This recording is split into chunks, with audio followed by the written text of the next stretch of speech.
Hello, hello. All right, so I know I totally did not tell you that I was going live, so we're gonna have to wait and see who hops on. So tonight is content night, and as many of you know, I had surgery recently. So evenings are not my fave. All right, come 7 o'clock. I did do the Q&A over on the group on Tuesday. So I did do the Q&A on the group in the evening, but because of surgery, I have, cut down my evenings, but they will be starting back up after Thanksgiving. All right. So tonight is content night. It's really kind of like afternoon for some people, but whatever. You guys can catch the replay. I've noticed that many of you have clicked notifications, so yay. Hi, Christina. How are you? So for those of you who don't know me, my name's Raven Woods. I'm the CEO and founder of Autism Mama Rocks IEP, and I help parents gain the knowledge and the confidence to become the CEO of their IEP meeting. And there's nothing better, and there's nothing that feels better than to really, really rock that IEP, right? So today we're going to talk about people involved in your child's education. Who are they? And I bet you sometimes you don't know everybody, right? You don't know everybody that's involved. And the thing is you've got to have their information. So that goes back to the school contact log. And that doesn't mean just their phone numbers and stuff like that. You want their emails so you can put them on a group email. So anytime you send a message out, it's into and put on a group, because believe it or not, you want the group to know, even if it's to the teacher. All right, unless it's really singled out, the team should know what's going on. Okay, so if the teacher's not doing the right amount of minutes for your child, or if your child's struggling with X, Y, and Z, then you need to send that out to the team, but you would send it out to the teacher and CC the rest of the team. That is the formula, okay? So for a contact log, I have one that I'm putting together for you, but you want to put the name of your school. You want to put maybe your school year, and I kind of have it kind of drawn out for you. And then you want the gen ed teacher, your special ed teacher. You want the counselor, psychologist, principal, nurse, etc. Well, you don't have to have a nurse, but you want to have everybody listed here that's on your team. And that can tweak for different people, okay? So, hi guys, how are you? Hi, Erin. All right, so obviously Cynthia knew what she was doing, so this must not be her first time. Okay, so if you are new to catching me live, if it's your first through third time catching me live, post a 1 below, okay? Even if you're catching the replay, post a 1 below. If you're an oldie but goodie, post a 2 below. I want to get to know you guys. And if you haven't joined the group, all you do is put in the search bar Autism Mama Rocks IEP group, and then you just join the group, okay? All right, so people involved in your IEP meeting, all right?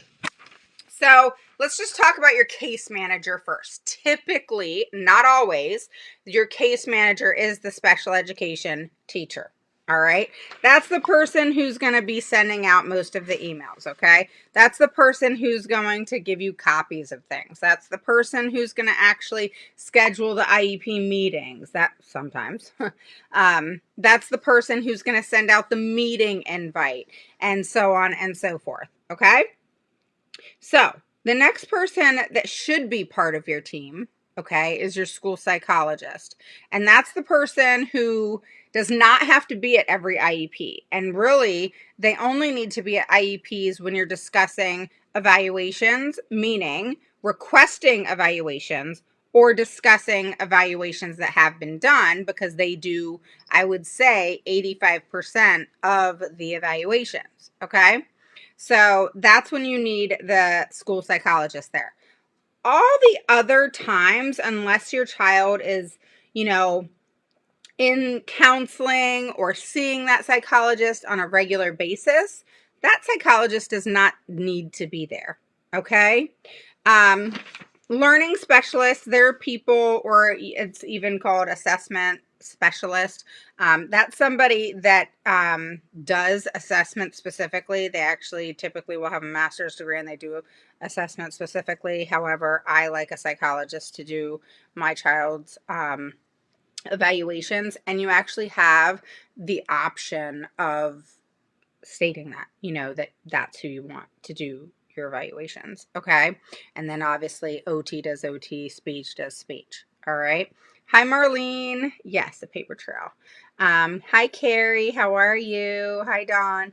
Okay. So the next person could be a social worker. This, again, is like the psychologist, does not need to be there at all times. And they will create relationships with your child. They're typically the ones that, if your child is in counseling or like a weekly counseling, or your child needs some sort of resources, or you need resources, then that's the kind of person that you're going to go to for that. But I'll be honest with you, I've never been to an IEP meeting with a social worker there. I just haven't. All right. Thanks. How are you, Marlene? So I just haven't. All right. I've tons of school psychologists, but not a social worker. All right. Now, social workers are typically referred to, or if they are needed, they will come on board, or they'll be called on board, or they'll come to the next IEP meeting, or you can have direct one-on-one meetings with them with like a district representative and then the social worker, and discuss kind of how things will look if your child needs that or if it's just resources. Now, the social worker is someone that I don't typically have any beef with in regards to you calling, especially if it has to do with just getting information, resources, and so forth. Now, remember, they don't have resources that you could probably find more so on your own. But they have resources in regards to like counseling, and if there's behavior problems or emotional problems or things that really need to be taken care of on an immediate basis, they can typically send you in the right direction, and you're not having to look and kind of do your own research. All right. Make sure you guys are sharing this, posting a 1 below if it's your first through third time catching me live, and post a 2 below if you're an oldie but goodie. Okay.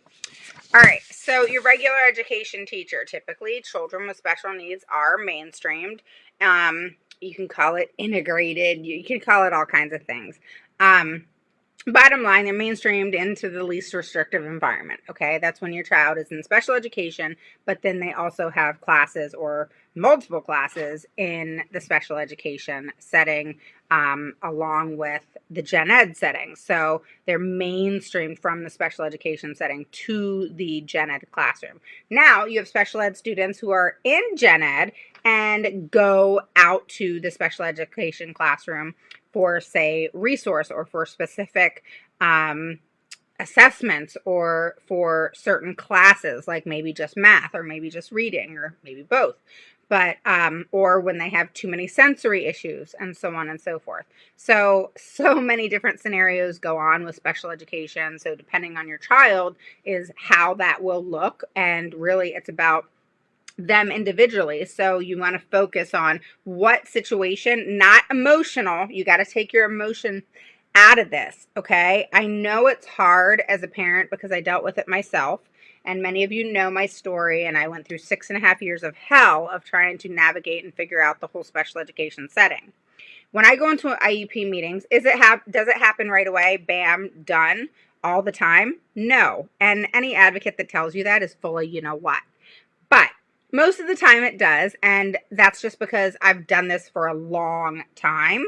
And so when I approach in emails and then going through the email formula that I have, everything kind of comes into play before I step foot into that IEP meeting. Does that make sense? So it's not one of those things, I need an IEP meeting, or they reach out to you, I need an IEP meeting, bam, you're in an IEP meeting, and it's kind of like a deer with the headlights on, and that's how I felt for many years. And then I thought that, Google was my best friend, and I thought that I, could just do whatever I wanted. And I mean, I typically, or really kind of got my PhD in Google, I got really good at Googling, but realized really quick that Google didn't have anything to do with Skylar, who's my daughter.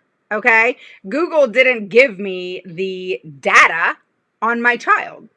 Google gave me generalized information on specific things. So it helped me with, okay, what was autism when I first knew she was diagnosed with autism? Or, back then, when she was born, that's when all that stuff was, the biomedical and all that kind of stuff was going on. All right. So much so that it was just all over the place. It was kind of that Jenny McCarthy, stage is when Skylar was growing up. All right. She's now 15.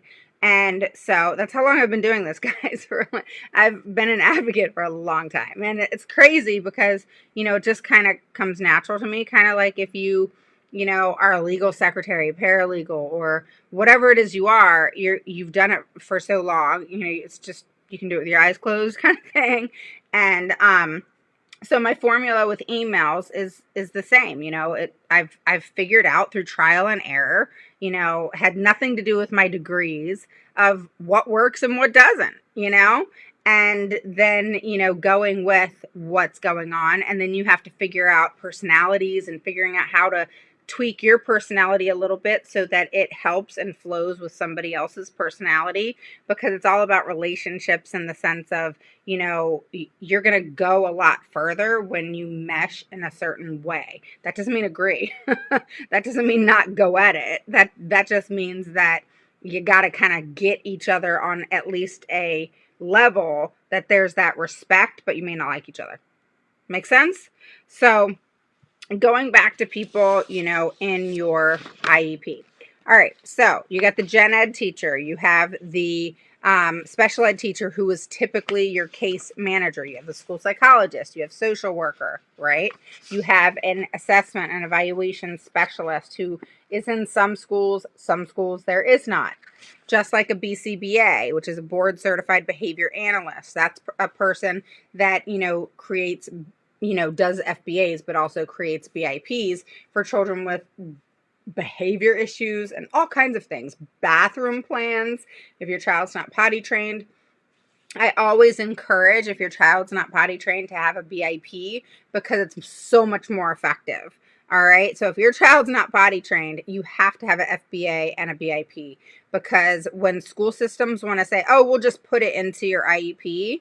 And if you guys have questions as I'm talking, please post them. I will answer them. Okay. And make sure you say hi. Post a 1 below if you are new and it's your first through third time catching me live. Post a 2 below if you're an oldie but goodie. So is it common that SPED case manager uses the personal phone to communicate with me? I feel like it's not ideal. Sometimes they do. And, a lot of school people are like texting a lot lately, which I am not a fan of at all, because if you ever have to go back and, prove something, it's very difficult for a text to be kind of transmitted like that. So I always say email. So it's a formality, and school, believe it or not, school, a lot, not all, but, a lot of school administration, and that's like kind of principal sometimes, are told to are telling their staff not to email. Why is that? Anybody know? Because they don't want it in writing. All right. That's why you get, a lot of people I've talked to, the number one thing when people come to me, what's that number one question that I'll ask? The number one question that I ask is, because you're coming to me because there's a problem or there's an issue and your child's present levels aren't good, the goals aren't good, minutes aren't being followed, services and accommodations aren't being given, they're being taken away, whatever the case may be, right? And the first thing I'm going to ask you is, do you have it in writing? What happened? And if you don't, I know what I'm doing where it's okay, but that's still my first question. All right. I'll get it in writing. But my thing is you have got to keep a paper trail. If you haven't already, start today. All right. You have to have it all in writing. I know you want to have this smooth thing. It's so much easier to text, etc., etc. But I'm telling you, when it comes time to cover your ass, and I'm just being straight up, okay? Because I am a no BS person. And if you want that easygoing advocate who's going to be smooth sailing with you, then I am not that girl. You don't want to be on this page, and you definitely don't want to be in my group, okay? So I am kindly asking you to leave if that is what you're looking for, because I am a straight up bulldog, okay? And I am big on certain things that have to happen in order for you to have success. And if you have success, you have less anxiety, you have less stress, you have less worry of, is my child getting what's needed and appropriate for them to make progress, which is the whole point of special education, all right, is getting it done, making sure that is happening.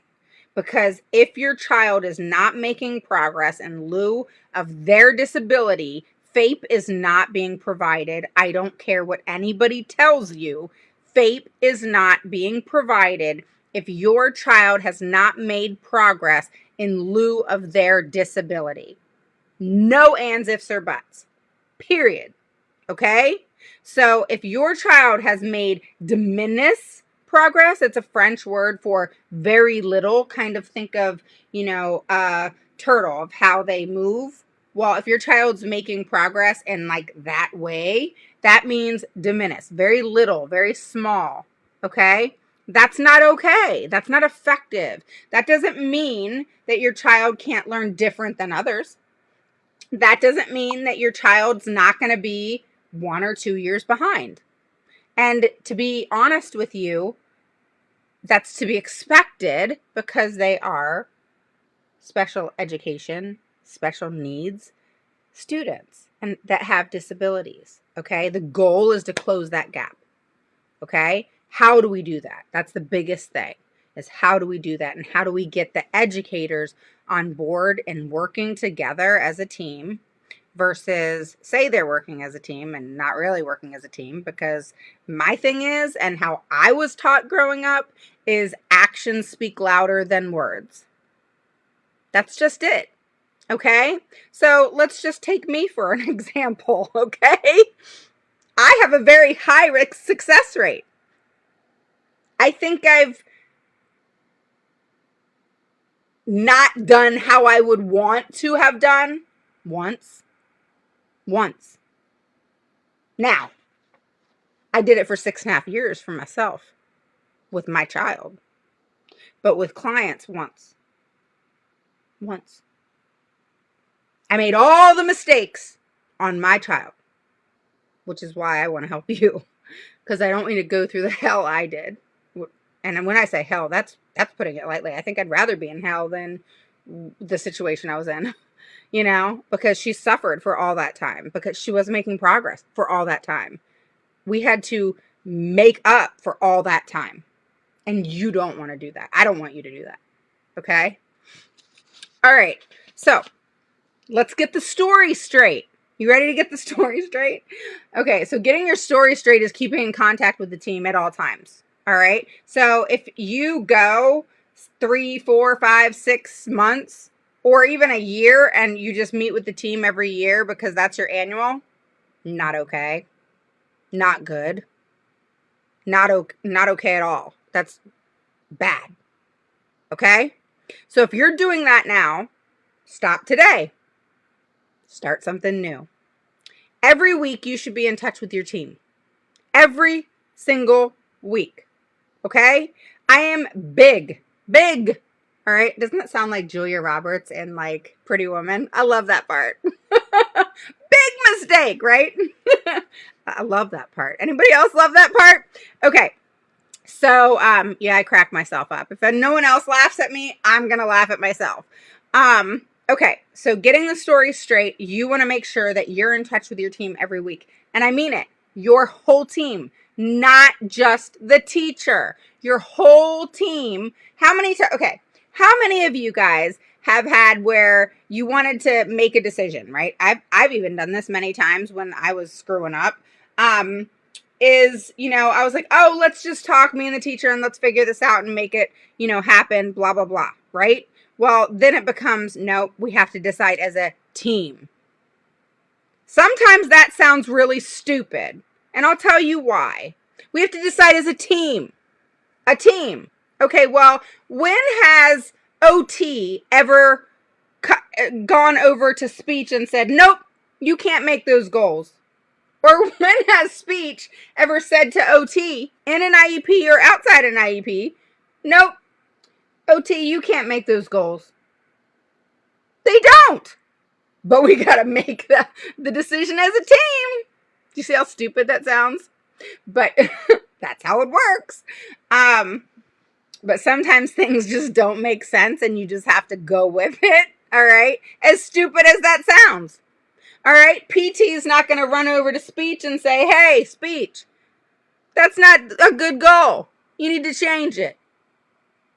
Speech isn't going to run over to OT and say, hey, OT, change that goal. I don't like it. Okay? So remember that, some things are just a formality and you have to go with the flow with that. Play the game. It is a game. It really is. Because everybody's playing their part. All right? If everybody plays their part in an adequate way, focused on the individualized child and the individualized instruction, we're going to have some serious success. Everybody will win that game. That's what we need to do. We need to all work together, play the game good enough to where progress is being made because we're all playing the game as winners. And if we all play the game as winners, guess who's going to win in the end? Our kids.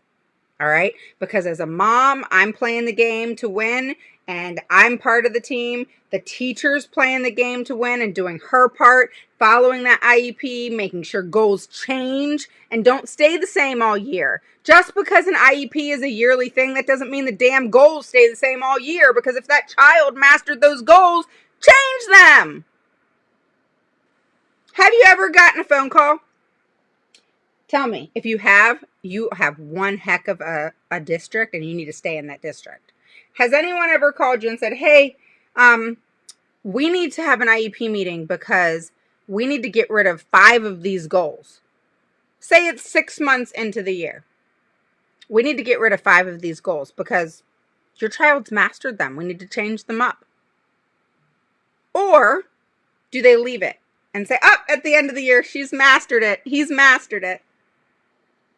Frustrating, isn't it? Okay. So getting it straight. All right. Number 1. Progress reports go out every quarter. Or whenever report cards go out is when progress report goes out. Okay?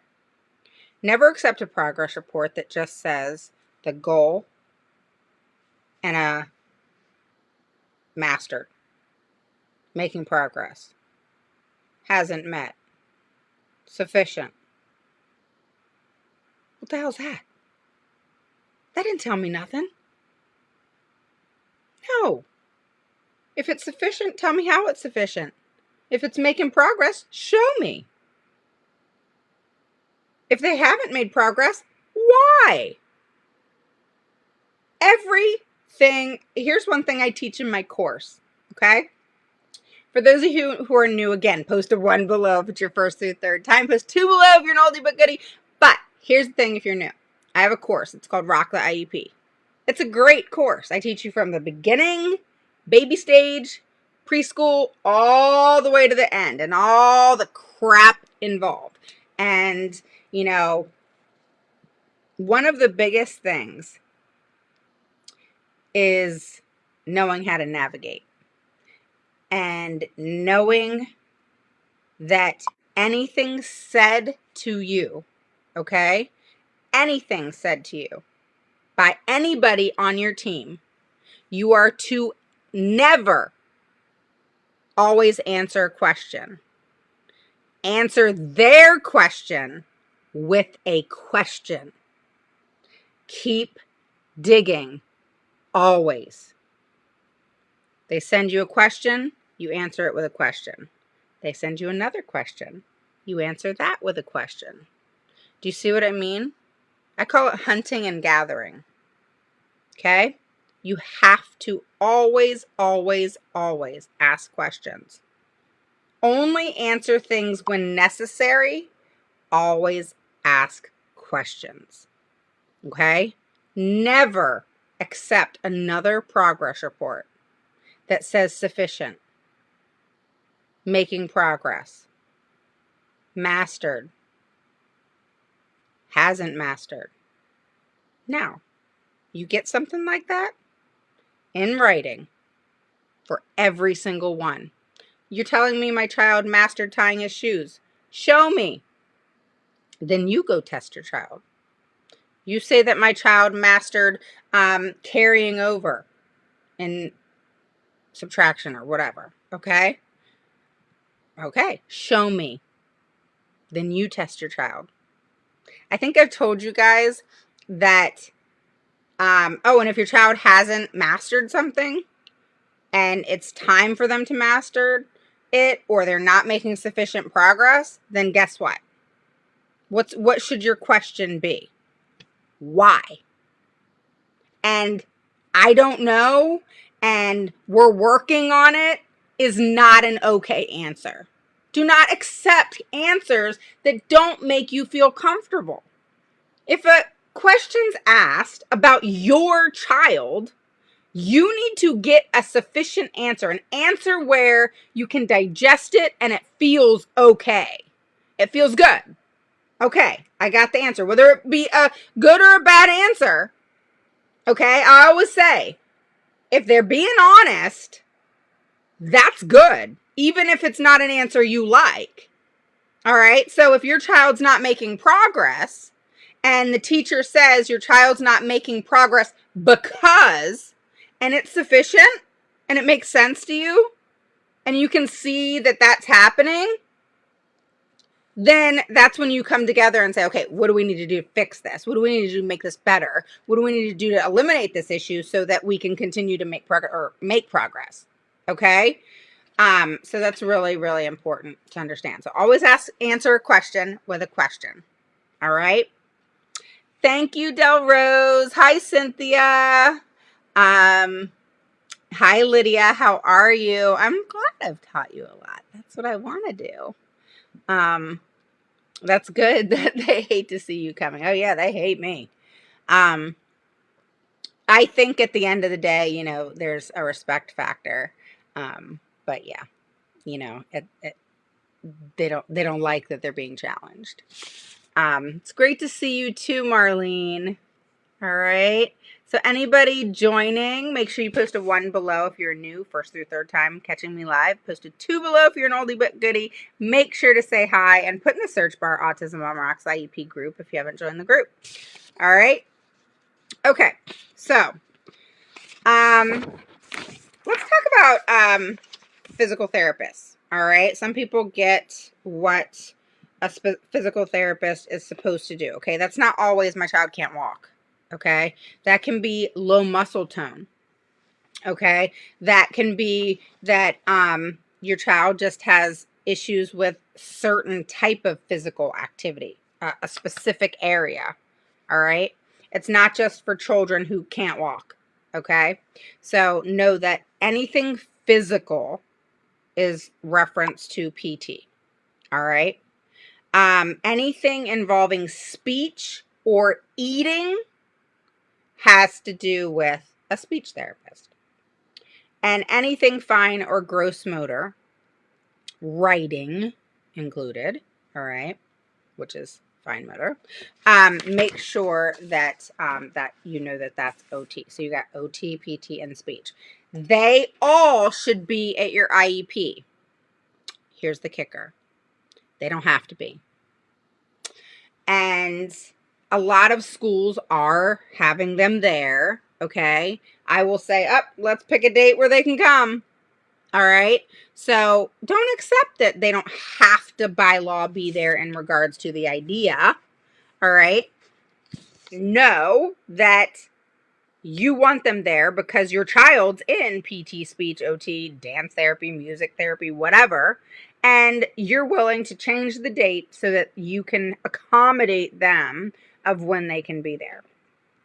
Remember that your IEP is an agreed upon time, date, and place. They don't get to say, I have November 19th at 3 o'clock. Well, that doesn't work for me. So then you come back with 3 or 4 different dates and times and say, what date works best for you? And you go back and forth until you figure out a date that works best for you and a time that works best for you. All right. And now that we have gone virtual, I am a lover of Zoom. Google Meets is fine too. I like Zoom better, but Google Meets is fine too. And I'll tell you why. I have found, especially with a lot of my clients, where there's more of a sense of calm. You don't feel like you're kind of put on the spot, and you have a lot more laxity. You're able to have all of your paperwork thrown all over the place, and you can dig for it or whatever it is, and you're not kind of embarrassed by the fact that the whole team's there or feeling weird. And it's become a really good thing. And I've advised all my clients, well, let's always do it this way. It works, and it's convenient. So teachers can do things a little bit later or earlier because it's just online, and they're able to do it a little bit more conveniently, so to speak. Or administrators are able to do it a little bit more conveniently, so to speak, because they're typically driving from administration to the school for an IEP or whatnot. So remember the people that should be at your meeting. All right. So other than services, all right, there's guidance counselors. Okay. There's transition coordinators. There's paraprofessionals. Okay. And then of course your other district folk. All right. Who is that? You got your assistant director of special education. You have their director of special education. A lot of schools have, all these kind of minor people underneath the director and assistant director of special education. And it just gets really confusing. Okay. Coordinator 1, 2, 3, 4, 5, it's just like, whoa, and they will kind of come in as a district representative. If they come from the district, it's fine, but you need to make sure that they're a decision maker. Many are not. Principals are not. They cannot approve everything. Okay? They just can't. All right? They will say no just because they have to call the administration office to find out if that's something that can be approved or not. You don't want that. You don't want that third party. All right? You want that third party there. All right? Which is why I always like the director, the assistant director. Sometimes the coordinators are good depending on kind of what their position is within the administration system. Okay? So just remember that. And then, of course, you and your child are all part of the team. I don't advise children to be there. I think that when you're really advocating, that it's not always pretty, and your children don't really need to see that, because it'd just give them this negative connotation of like education and school and whatever, and they could already have that, and you don't really want to put any more of that in their face. And a lot of children, with autism and special needs and so forth. Make sure you guys share this, by the way. A lot of kids hang on to things, and you don't really want them to be doing that. Okay? All right. So a lot of people have asked me, do I have to dress up for my IEP meeting? No, you don't. What I hate about society. It's kind of like, that first impression thing, um, is stupid. Does it happen? Yeah. But you don't have to dress up. Do you want to look presentable? Yeah. Have I ever worn a suit to an IEP? Hell no. All right. You got other advocates that do that. That's fine. I don't wear suits. All right. If I have to wear a suit, you're not going to have a happy Raven, because I am not a suit kind of girl. Okay. But then again, think about it. When do you see a teacher or a counselor or anybody else at the school wearing a suit? Do you see what I'm saying? So you can dress presentable. If you want to wear makeup, wear makeup. If you don't. I mean, don't wake up out of bed and show up, but you just want to be presentable. You don't have to throw on a crap ton of makeup. You don't have to, my makeup has to do with my personality. All right. So sometimes I'm like browns, like I totally need to get my hair done, by the way, because I haven't been since surgery. It's been like 2.5 months. My God, it's been crazy. But I go next week. Thank God.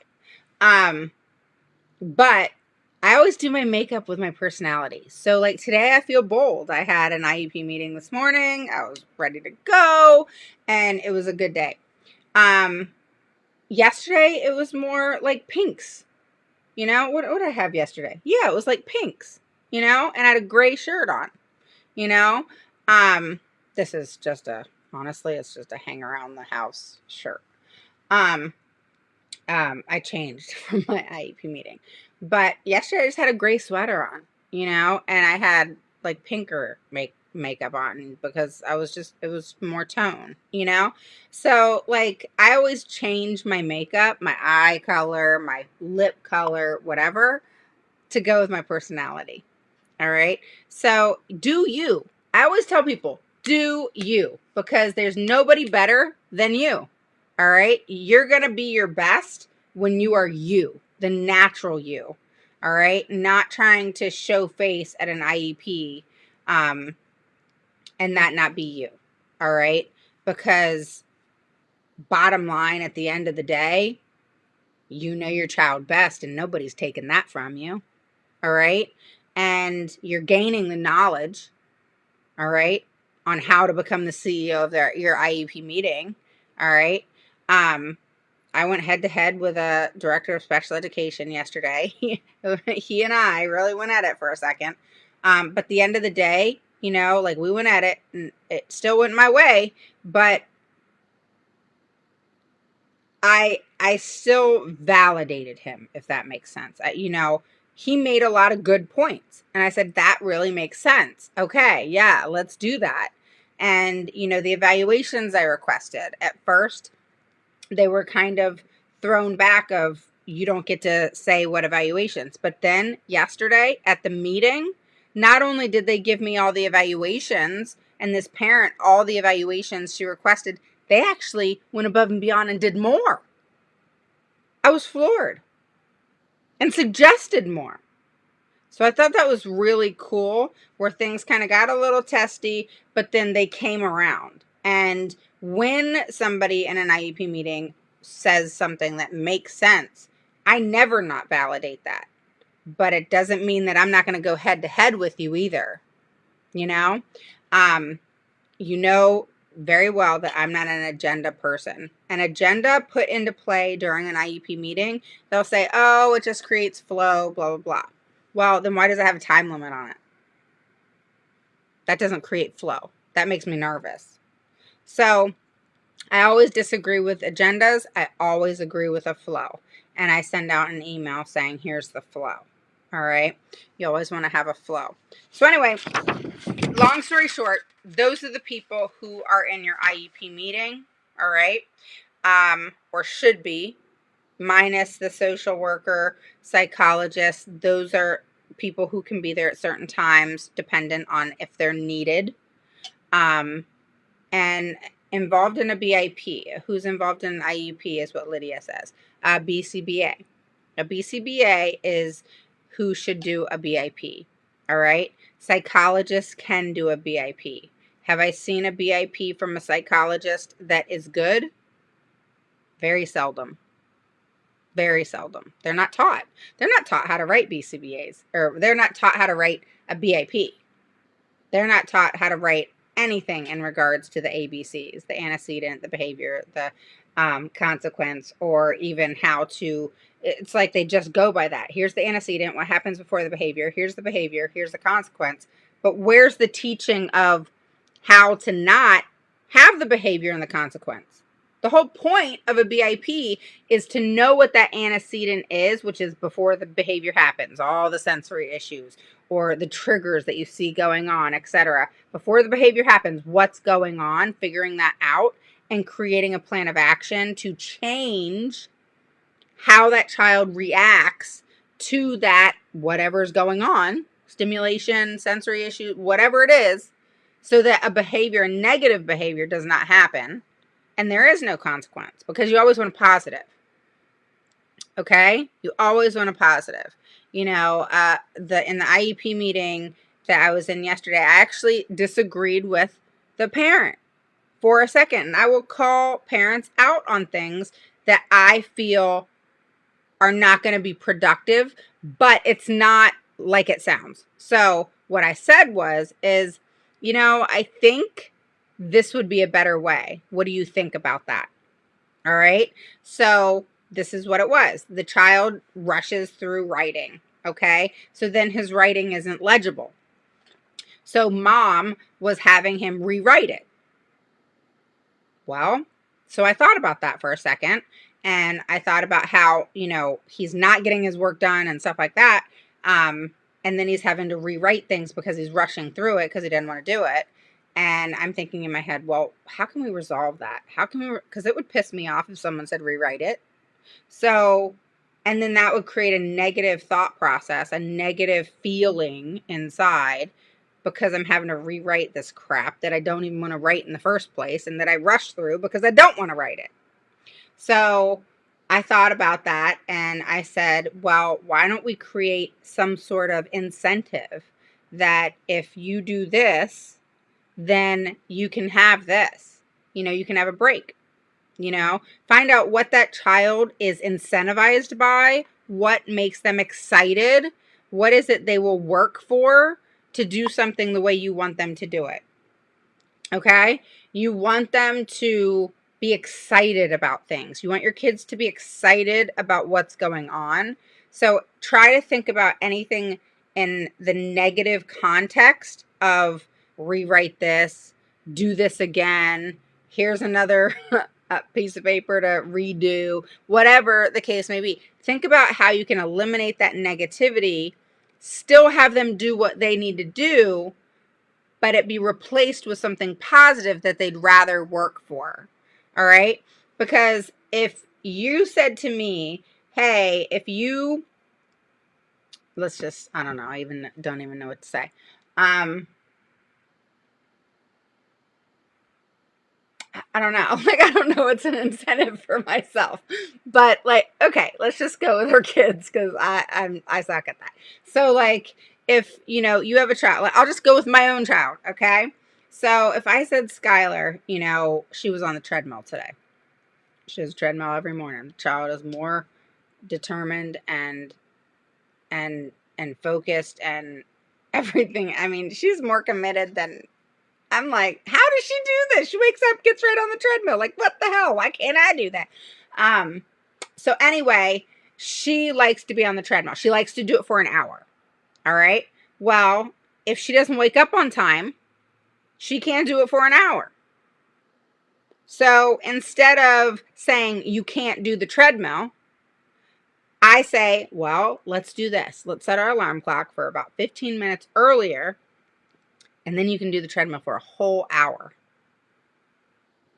Well, that's a little bit more positive than, all right, sorry, you slept in. You can't do the treadmill for an hour. And then we get a meltdown. All right. So think of things that can be changed and tweaked a little bit in the school setting, educational setting, and virtual setting right now, that can be tweaked a little bit instead of making them think of things in like a negative way. That's not obviously educational. It was just giving you an example. Where this child was writing, had to rewrite things because he was rushing. So instead of doing that, hey, let's incentivize them. Hey, this is what we got to do today. So let's get this done. And then when you're done, we can do XYZ.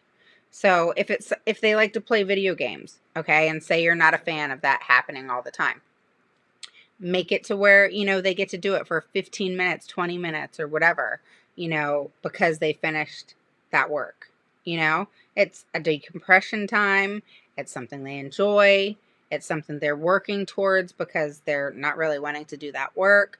The work gets done. They get 15 minutes of their time, whatever it is that if they're younger, then they, there's other things that you can incentivize them. Tiny little My Little Ponies for little girls or whatever your boys like. You know what I mean?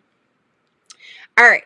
So that's it for today. So you guys got some serious content. You got me exaggerating, going on with other things. I never stick with just what I should be talking about. So you still got the people involved. You still got the contact log, but you got a little bit more, which is, I don't know how to stick with just two things. I always have to, I don't know how to put a sock in it, I guess. All right. So hopefully you guys enjoyed the content today. If you're catching the replay, post a 1 below. If you are new, that's your first through third time. After your third time, you are no longer new. And then post a 2 below if you're an oldie but goodie. And go to the search bar and put Autism Mama Rocks IEP group if you haven't joined the group yet. We want you there, okay? That's where parents collaborate. That's where they talk. This is more the page where it's just a little bit more generalized and you kind of have a mass amount of people, where in the group, it's a private group and you have to be accepted into the group. And, it's where you can collaborate and a lot more happens. And we have Picture Friday and I welcome all my newbies and, hopefully you feel like family and you feel comfortable and you ask questions and there's no question that's a stupid question and you can feel free to ask anything you want because if you think your question's stupid, then it's probably, guys, a really good question.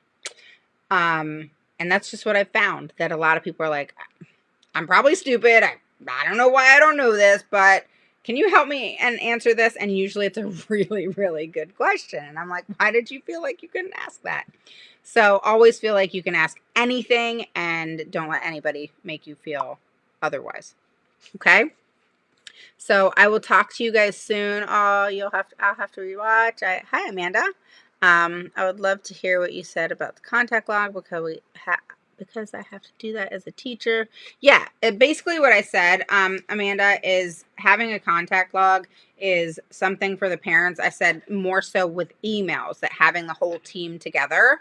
And as a teacher, that if a parent needs to contact you, that you are the main person on that email and then everybody else is CC'd.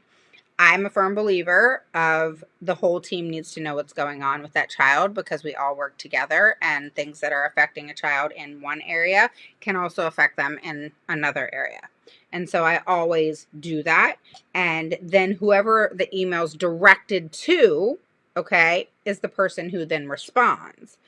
But everybody should know what's going on. And then it's kind of, you're not playing that, okay, you're just talking to this person and then this other person gets involved and then now you got to email them too. And then you got to catch them up on 15 emails and then none of that's happening. And all the emails go to everybody. So everybody got the emails. All right. Even if it's the conversation is just between you and mom, that doesn't mean administration. Parents don't have to add administration. But I always think that, the gen ed, special ed teacher, the OT, PT, speech, whoever's involved there, psychologist, if they're involved, should always be kind of involved in those emails. Administration, obviously, if there's issues, but not in that daily general, kind of conversation. So hopefully that helps you out a little bit. Marlene, at my son's school, the teachers call those brain breaks to dance, listen to music, move around, give our bodies a break from sitting while learning. Yeah. And, here's the crazy thing too, is kids don't just need that. I need that. Don't you need that? I need a brain break. After IEPs, my brain's like spinning. I need to go, grab a Diet Pepsi. I need to just walk around and just chill for a second, so we all need brain breaks, and those are important. So, you guys have a wonderful day. Make sure you post your questions below, and if you're catching the replay, post them. They'll get answered. Maybe not right away, but they will get answered. And anybody else, if you need anything, again, remember my, what is it? The discovery call, the 15-minute discovery call that I do. It's free, is turned off because I'm crazy. Literally have back-to-back IEPs this month. But I am taking people, and like I said, this is the time to get your IEPs in order, get that communication going so that IEPs get started, or evaluations get put into play to get started. So you start the new year in January fresh versus, oh, it's the holidays, I'm going to let it go. I'm busy. I'm spending money. I'm buying this and that and the other. And then January comes and then you're starting the IEP process. So then February, March, and April, and by the time they've had their, evaluations, it's spring. You don't want that. All right. So start the conversations now. So if you need anything, you need an advocate, you have a question, whatever, just PM me, or you can email me and I will get back with you. And it's much easier for me to just hop on a call with you. So just PM me and then we'll get a time together. So all that stuff will be turned back on come December. But if you need me and you're something's going on, and virtual learning isn't working and, all that kind of stuff, you don't want to hold off. You don't want to think, oh, it's holiday time, or, oh, we have 3 days off for Thanksgiving, or, oh, we have a week off for Christmas. Because, note to self, if you're requesting an evaluation, those days don't stop. And just because it's Christmas break, those dates don't stop. Okay? So all the people that are like, I'm crazy getting IEPs in and that have IEPs through Thanksgiving, and all those evaluations that are taking place and that are being put into place, Thanksgiving doesn't stop that. Those days keep going. And what's so cool is these educators are actually now trying to get the IEPs and evaluations done so that it doesn't hit, Christmas. They're actually wanting to get the IEP scheduled, and again, I'm very picky about what evaluations my kiddos get, and that's based off my conversations with you. And then, of course, reviewing all the documentation that you give me, the IEPs and progress reports, last evaluations, PWNs, and all that kind of fun stuff. So PM me if you need anything. Okay? Have a wonderful evening, and I hope you guys have a wonderful Thursday, and I will be live tomorrow, okay? But I'm going to be live in the group, okay? So if you are not a member of the group, get in that search bar and put Autism Mama Rocks IEP group right now and join the group. And then you'll see me again tomorrow. I'll see you later. Bye-bye.